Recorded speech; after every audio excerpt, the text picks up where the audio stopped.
खुलुमबाय इउनाइटेड निउसाव नोंथांमोनखौ बयखौबो बरायहरग्रोनाय थाबाय। गहपुर सार्कल युथ कमिटिनि दैदेननायाव 8 सानडे स्कुल केम्प सानथामनि हाबाफारि लानानै खुंफुंनाय जायो। बे मेलाव गासै 150 लाइमोन-लाइमोनस्रि ओनसोलनि गोबां सुबुंफोर गासै 500सो सुबुंफोरा बाहागो लायो। बे हाबाफारियाव गाहाय आलासि महरै बाहागो लायो रेभारेन्ड बि.एन. बंकिम बसुमतारी, पास्टर गसाइगाव, रेभारेन्ड कमल सिंह लाहारी, रिटायार्ड पास्टर डिमाकुसि आरो इयुथनि गोबां बायदि बिबानाव थानाय लाइमोनफोरा।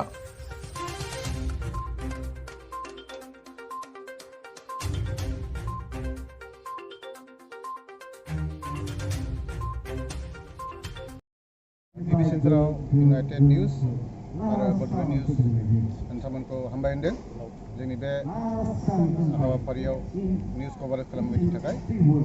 जोंनि मेन थांखिया जाहैबाय जों मोनसे धोरोमनि लाइनाव धोरोमजों सोलिग्रा मोनसे अर्गेनाइजेसन बे जाहैबाय नर्दार्न एभान्जेलिकेल लुथेरान चार्चनि सिङाव थानाय बे गहपुर सार्कलनि जोंनि इउथ विंसनि इउथ कमिटिनि आं आफादगिरि प्रकाश नार्जारी। जोंनि गहपुर सार्कलनि सिङाव 10टा मण्डली दं। 10टा मण्डलीया जयैनो सार्कल मोनसे जायो आरो बे प्रेजेन्टलि नैबे जायगाया जोंनि सार्कल अफिस। दिनै जों बेयाव सानथामनि हाबाफारि लादों। बिसेसकरि जोंनि बिनि मेन थांखियानो जाहैबाय गथ'फोरनि थाखाय। जों उन्दै गथ'फोरनि थाखाय बे प्रग्रामखौ लानाय जादों। क्लास 1 निफ्राय जोंनि कलेज फरायनाय गथ'फोरनि प्रग्राम लादों जों बेयाव। जोंना जाहैबाय मेन थांखिया बिथांमोनखौ जों फोरोंनायनि जोंनि धोरोमनि लाइनजों फोरोंनायनि जों बाइबेलनिफ्राय मोनसे भार्स मोनसे लानानै बे बाइबेलनि भार्सनि थ्रुजों जोंनि धोरोमगुरुफोरखौ जों इनभाइट खालामनानै बिथांमोननि बोसोनजों फोरोंनो थाखाय जों बे हाबाफारिखौ लादों। बेयाव दानि समाव जोंनि गथ'फ्रा जों नुनो मोन्दों गोबां गथ'फ्रा बेबायदिनो लोंनाय जानायफ्राव ड्राग्सनि उनाव बेबायदिनो मेटेरियलिस्टिक बेसादफोरनि सायाव डिमान्ड बारा बिमा बिफाखौ डिमान्ड खालामो। बिमा बिफानिफ्राय बोसोन लाया जाहैबाय। बेखौ जों माबोरै फोरोंनो हानो? नाथाय जों मोनसेल' साननानै जों बे लामाखौ दिहुनबाय जे जों जोंनि धोरोमगुरुफोरखौ लानानै जों जाहाथे जोंनि गथ'फोरखौ जों सानथामनि हाबाफारियाव बेयाव खौसेनो ज' लाबोनानै जों जोंनि बाइबेलनि टेक्सटजों बिथांमोनखौ फोरोंनो हायो। जाहाथे बिथांमोना गाज्रि लामायाव जाहाथे थाङा, गाज्रि लामानिफ्राय एरखेना थायो, मोजाङै थायो, बेनि थाखाय जों बेखौ नाजादों। आरो जोंनि बे प्रग्रामाव जोंनि आलासि दंफैयो फोरोंगिरिफोर मानगोनां जोंना कमल सिंह लाहारी बिथाङा रेभारेन्ड, बिथाङा उदालगुरिनिफ्राय फैदों। आरो लोगोसे जोंनि गाहाय आलासि रेभारेन्ड डिकन बंकिम बसुमतारी बिथाङा मथामबिलनि क'क्राझार डिस्ट्रिक्टनि बिथाङाबो जोंनि गेजेराव दङ। आरो जोंनि बे प्रग्रामा दिनै जोबथा प्रग्राम जागोन, दिनै 6टायाव जोबगोन। आरो जोंनि बे प्रग्रामाव 10टा मण्डलीनिफ्राय बेयाव उन्दैनि गथ'फ्रा 150 जन गथ'फोर डेलिगेट्स लाफैदों। बेयावनो जों थानाय जानाय लोंनायखौ बेयावनो खालामदों जाहाथे बे सानथामाव जोंनि लोगोआव थानानै जोंनि गेजेराव थानानै जों बिथांमोनखौ फोरोंनो हायो। आरो बे फोरोंनायजों जाहाथे बिथांमोना गावनि फिउचारखौ गावनि जिबनाव जाहाथे बेखौ आखिना लायो आरो सासे मोजां सुबुं, सासे मोजां ख्रिस्टियान जोंनि समाजाव जाहाथे सासे मोजां नागरिक जानानै समाजखौ सिबिनो हानायनि, समाजखौ फोसाबनो हानायनि थाखाय जों बिथांमोनखौ फोरोंनाय जाबाय। आरो बे प्रग्रामानो जाहैबाय, प्रग्रामनि मेन नामा जाहैबाय सानडे स्कुल इउथ केम्प। जों देवबारफ्राव जोंनि जेसेबांनाखि ख्रिस्टियान गथ'फोरखौ दं, सेकुलार स्कुलनि बादै जों सानडे स्कुल होननाय मोनसे जोंहा आयदा दंखायो। बेखौ जों गिर्जायावनो फोरोङो। बाइबेलनिफ्राय जों बिथांमोनखौ जोंनि बाइबेलफोरनि सल'फोर दङ, बाइबेलफोरनि जों मोजां मोजां बाथ्राफोरखौ जों बेयाव फोरोङो। आरो बे फोरोंनायजों जाहाथे बिथांमोना फैनाय समाव मोजां नागरिक जायो, मोजां सासे धोरोम सिबियारि जानानै जाहाथे समाजखौ फोसाबनो हानायनि थाखाय जों नाजादों। बिसेसकरि आङो बे बड'लेण्ड निउस आरो इउनाइटेड निउस बिथांमोनखौ जोंनि गेजेराव फैनानै जि बाथ्राफोर सफैबाय आरो जोंनि गेजेरसिम सफैबाय, बेनि थाखाय आङो गेदेर रंजानाय गोसोजों हामबाय होननानै बाख्नायो।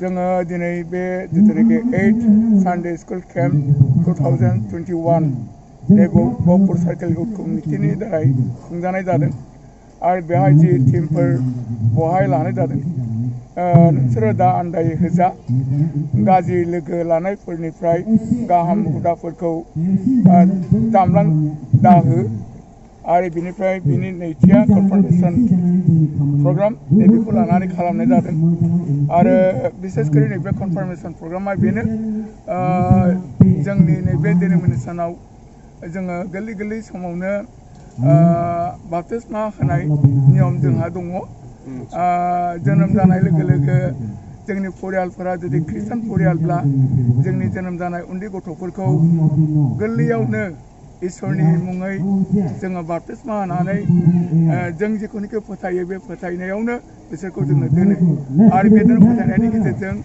बे गोरलै गथ'फोरखौ फेदेरबोयो फोलावबोयो आरो जोंनि जिथुनाखि फोरोंनायफोर जों बेखौ फोरोङो बासायगिरि ख्रिस्ट जिसुआ सोर बेफोरनि सोमोन्दै सोरजिगिरि आफा इसोरा सोर बेफोरनि सोमोन्दै गिर्जाया मा जों बेखौ मिथिहोयो फोरोङो आरो गोथार जिउनि सोमोन्दैबो जों फोरोंबोयो आरो बिदिनो फोरोंबोनानै जेब्लानाखि बिसोरो लासै लासै सोलोङै मिसियर जाबाय सिगां बे उन्दै समाव बिसोरो फोथायनायनि बाथ्राखौ गुबुनफोरा बुङोमोन धोरोम बिमा बिफा लानानै बे गथ'नि बुंनो गोनांफोरखौ बुङो जेब्लानाखि बे गथ'नि बिमा बिफा धोरोम बिमा बिफा जानानै बिसोरनि दारैनो ख्रिस्टान जायो बेनिफ्राय देरै लावै जेब्लानाखि बिसोर मिसियर जाबाय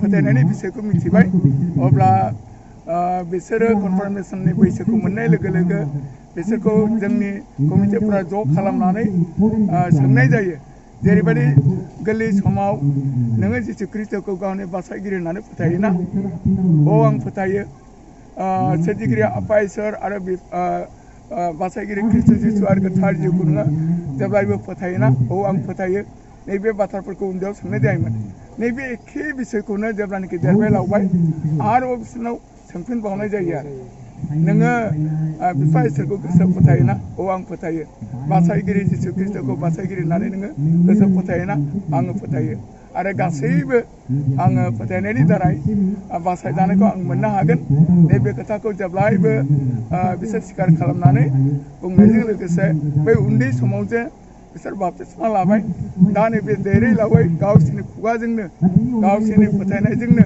बिसोरो स्वीकार खालामनो हानायजोंनो बिसोरखौ फोगोमनानै लानाय जायो आरो धोरोमाव थिग जाबाय होननानै फोगोमनानै लायो आरो बे दिननिफ्रायनो बिसोरो दायथ' गोनां बुजिनो हानाय ख्रिस्टान मिसर ख्रिस्टान होननानै जों गनायनानै लायो आरो सोलोंथाइ लानो गोनांफोरा नैबे दिननिफ्रायनो बिसोरनि थाखाय अपेननेस जायो आरो बिसोर जिखुनु दायथ'खौ लानो हानाय गोहोआ बे कनफार्मेशन मोननाय लोगो लोगो जायो आरो